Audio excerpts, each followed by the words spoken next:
Samantala mga ka-RSP, marami ng rehiyon ang natulungan ng mga proyekto ng National Irrigation Administration o NIA na umunlad at makabangon. Kabilang na po dito yung mga magsasaka at ilang lugar sa Soc-Sargen. Panoorin po natin to.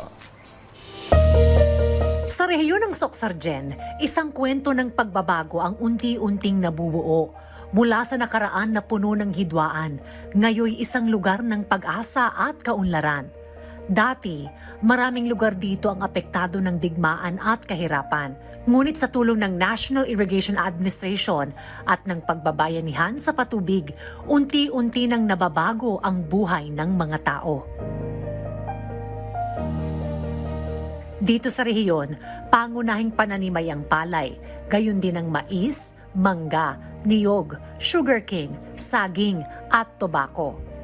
Sa likod ng masaganang ani ay ang mahusay na pagpapatakbo at pagpapanatili ng mga sistema ng patubig. Sa ngayon ay nag-irrigate na ang Region 12 ng mahigit 140,000 hectares ayon sa naturang regional manager dito na si Engineer Diosdado Rosales. Isa sa pinakamalaki at makabuluhang proyekto sa Region 12 ang Malitubog-Maridagao Irrigation Project Stage 2 o MMIP-2. Layunin nitong magbigay ng maayos at modernong sistema ng irigasyon sa mga bayan ng Cotabato at Maguindanao sa Bangsamoro Autonomous Region in Muslim Mindanao.